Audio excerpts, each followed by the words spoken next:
Saya menjelaskan tentang perusahaan induk membeli obligasi perusahaan anak. Utang antara perusahaan. Pertama itu salah satu manfaat dari adanya pengendalian atas perusahaan. 2. Perusahaan sering menganggap bahwa menguntungkan untuk meminjamkan kelebihan dana ke afiliasi. 3. Peminjam sering-sering mendapat keuntungan dari tingkat bunga pinjaman yang lebih rendah. 4. Afiliasi pinjaman dapat memperoleh keuntungan di mana perusahaan dapat menginvestasikan kelebihan dana pada perusahaan yang sudah sangat dikenalnya sebagai mungkin mendapatkan imbalan hasil tertentu atas yang diinvestasikan dengan risiko yang lebih kecil. Ikhtisar konsolidasi. Transfer utang langsung antar perusahaan melibatkan pinjaman dari suatu afiliasi ke afiliasi lain tanpa keterlibatan pihak lain. Contohnya, piutang atau utang usaha yang timbul karena penjualan dari persediaan anak perusahaan dan penerbitan wesel bayar dari satu afiliasi lain untuk peminjaman dan dana operasi. 2. Transfer utang tidak langsung antar perusahaan melibatkan pengeluaran utang sah atas instrumen utang tersebut oleh afiliasi penerbit. Contohnya, PT Anak meminjamkan dana dan mengeluarkan instrumen utang, misalnya wesel atau obligasi, ke PT non-afiliasi. Instrumen utang tersebut kemudian dibeli oleh induk perusahaan PT Anak ke PT induk dari PT non-afiliasi. Oleh karena itu, PT induk mengakuisisi utang PT Anak secara langsung melalui perusahaan non-afiliasi. Adapun penjualan obligasi langsung ke afiliasi. Pada saat perusahaan menjual obligasi langsung ke afiliasi, semua pengaruh dari utang antara perusahaan harus dieliminasi dalam penyusunan laporan keuangan konsolidasi. Suatu perusahaan tidak dapat melaporkan investasi pada obligasi milik sendiri atau utang obligasi ke diri sendiri. Oleh karena itu, jika konsolidasi dipandang sebagai perusahaan tunggal, maka semua jumlah yang terkait dengan antar perusahaan harus dieliminasi, termasuk investasi pada obligasi, utang obligasi, premi atau diskonto sebelum diamortisasi, pendapatan atau beban bunga dari obligasi, dan setiap piutang dan utang bunga. Adapun contoh, PT Induk memiliki 90% saham PT Anak yang diperoleh dengan nilai buku seharga 9.225.000 pada tanggal 1 Desember 2016. PT Anak memiliki modal 10 juta dan laba bertahan 1.250.000. Pada tanggal 1 Januari 2017, PT Anak mempunyai obligasi 10% atau 5 tahun 20% dengan nilai nominal 10 juta yang beredar dan diskonto amortisasi 300.000. Pembayaran bunga setiap 1 Januari dan 1 Juli, jatuh tempo obligasi pada 1 Januari 2002. Adapun nilai nominal obligasi PT Anak yang beredar adalah 10 juta, diskon 300.000, nilai buku 9.700.000. Kita dapat 9.700.000 itu dari 10 juta kurang 300. Amortisasi diskon atau 300 dibagi 5 tahun, yaitu 60.000 per tahun. Adapun pada tanggal yang sama, PT Induk membeli 50% obligasi dengan harga 5.150.000. Pembelian ini menghasilkan rugi konstruktif dengan perhitungan. Pertama itu, PT Induk menghitung rugi konstruktif atau investasi obligasi. Obligasi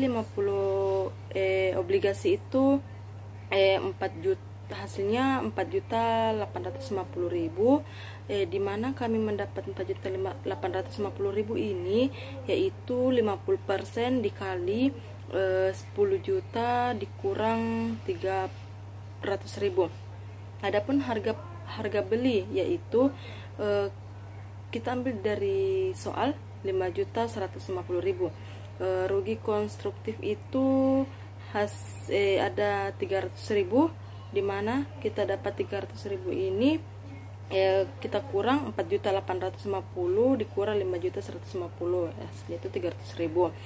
Rugi akan diakui per bagian 300.000 dibagi 5 tahun, yaitu 60.000 per tahun. Adapun PT Anak menghitung utang obligasi. Nilai nominal obligasi itu 5 juta, harga jual itu 5.150 dan preminya itu 150.000.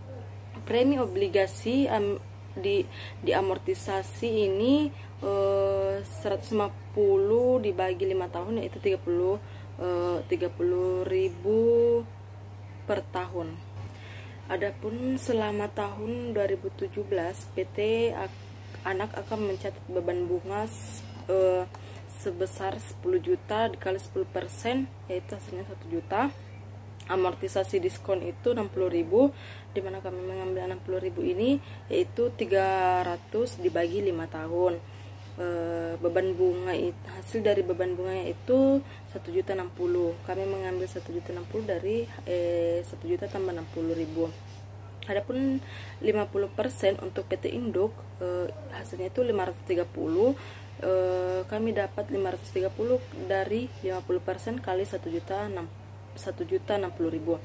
Adapun PT Induk mencatat pendapatan bunga selama 2017 yaitu 5 juta dikali 10%, yaitu 500.000. Amortisasi premi 30.000, dimana kami mendapat 30.000 yaitu 150 dibagi 5 tahun, yaitu hasilnya 30.000. Pendapatan bunga itu 470, hasil dari 500 kurang 30.000. Misalkan jika PT Anak menghasilkan laba 750.000 pada tahun 2017, maka pembukuan PT Induk 90% dari kepemilikan Anak dikali 750.000 itu hasilnya 675.000. Rugi konstruktif itu hasilnya 270. Kita mengambil 270 hasil dari 90% kali 300.000. Adapun rugi konstruktif yaitu 54.000 hasil dari 60.000 dikali 90%. Adapun hasil dari pendapatan investasi dari PT Anak itu 459, hasil dari penjumlahan 675.000 dikurang 270.000 dikurang 54.000. Investasi adapun jurnal investasi saham pada PT Anak itu di debit 675.000, laba dari PT Anak itu di kredit 675.000 atau mencatat 90% laba dari Anak tahun 2017. Laba dari PT Anak itu di debit 270, investasi saham pada PT Anak itu di kredit 270.000. Adjustmentnya di 90% rugi konstruktif pembelian obligasi. Investasi pada PT Anak itu di debit 400.000, laba dari PT Anak itu di kredit 54.000 atau adjustmentnya itu 90% dari pengakuan per bagian rugi konstruktif. Adapun PT Induk mencatat investasi pada PT Anak 31 Desember 2017 itu 11.250 dikali 90%, hasilnya itu 11.125.000. Laba dari Anak itu hasilnya 459.000. Investasi saham pada PT Anak itu 10.584.000, hasil dari 11.125.000 dikurang 459.000. Untuk menghitung bagian kepentingan non pengendali, laba PT Anak itu 750, rugi konstruktif itu 300.000, pengakuan rugi konstruktif per bagian itu 60.000.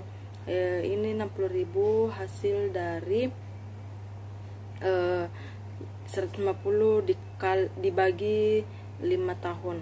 Laba bersih PT Anak itu 510.000, hasil dari 750 dikurang 300 dikurang 300 dikurang 60.000, hasilnya itu 510.000. Bagian non pengendali itu 510.000 dikali 10%, hasilnya itu 51.000. Adapun PT Anak mencatat nilai obligasi yang beredar per 31 Desember, nilai nominalnya itu 10 juta, amortisasi diskonnya itu 240, hasil dari 300 kurang 60.000. Adapun nilai hasil buku obligasi yaitu 9.760, hasil dari 10 juta dikurang 240.000. Bagian untuk PT Induk hasilnya itu 4.880, hasil dari 9.760 dikali 50%. Adapun PT Induk mencatat investasi obligasi 1 Januari itu 5.150.000, amortisasi premium itu 30.000, investasi obligasi 31 Desember itu 2017 itu hasilnya 5.120, hasil dari pengurangan 5.150.000 dikurang 30.000. Adapun kami bisa lihat akun resiprokal 31 Desember 2017 itu akun obligasi PT Anak itu 9.760, 50%, 4.880, PT Induk 5.120. Pendapatan dan beban bunga itu PT Anak 1.060.000, yang 50% itu 530, PT Induk itu 470. Utang dan piutang bunga PT Anak itu 500.000, yang 50% itu 250.000, PT Induk itu 250.000.